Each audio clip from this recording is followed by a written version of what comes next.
Hello and welcome to the IU NewsNet Daily. I'm Karli VanCleave.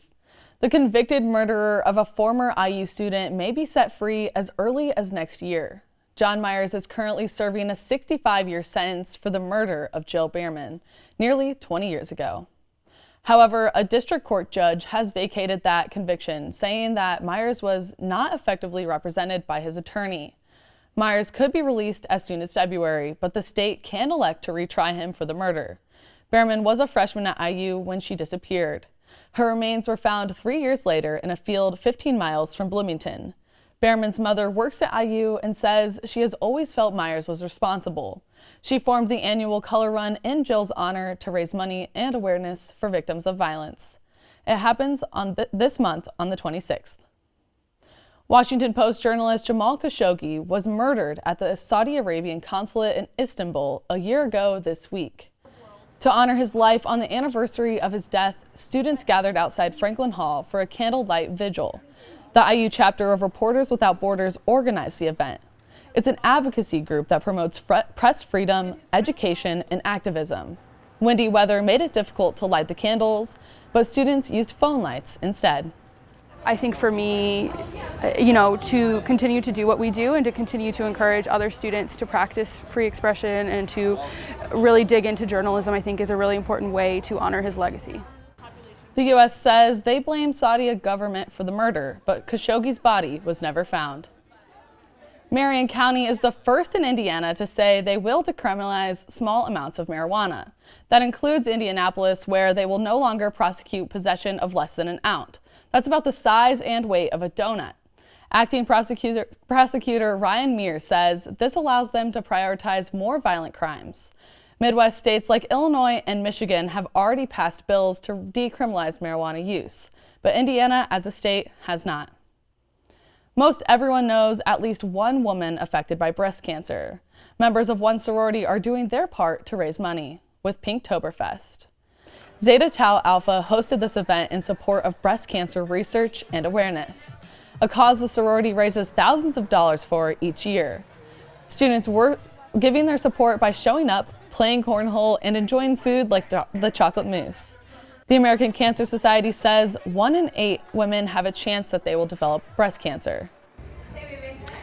This philanthropy is so important to me personally because a lot of people in my life have been affected by breast cancer. My grandma had breast cancer for a little bit, and I actually had a close family friend pass away about a year ago before I was entering in this position. All proceeds from the event go towards their goal of raising over $200,000 towards breast cancer research. Suicide Prevention Month wrapped up with an emotional event, Bloomington's annual Out of the Darkness Walk. Many attendees say they have lost someone to suicide or have been close to it themselves.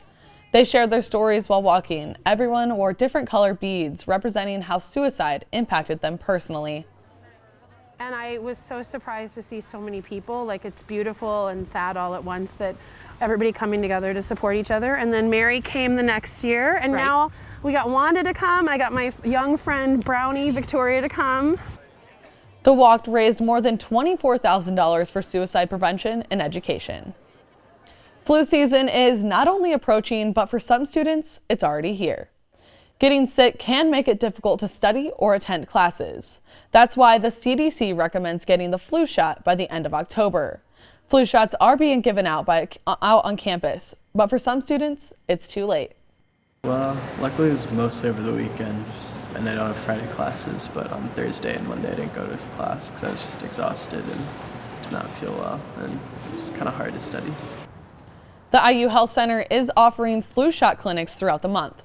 You can find the dates and times on their website.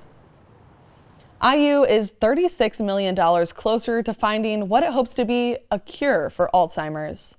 The IU School of Medicine received a 5-year grant to create a drug discovery center, and it comes at a time when pharmaceutical companies are scaling back their efforts to cure the disease.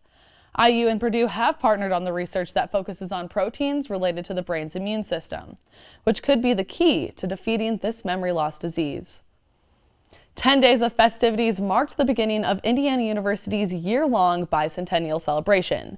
More than 2,000 IU faculty, staff, and alumni gathered on campus from across the world. There was a ceremony, live music, and the world's biggest bounce house. The celebration was designed to highlight IU's contributions to the world in education, research, and culture. There were a lot of really great speeches given today that really motivated me and really made me feel proud to be a Hoosier and be part of the IU University, but IUPUI obviously. But being able to come down here and being invited to come down here through IUPUI from IU was just super, it made me feel really included. The actual bicentennial anniversary is January 20th, 2020. And that's it for the IU NewsNet Daily. Be sure to check in Thursday for the full IU NewsNet show. I'm Karli VanCleave. Thanks for watching.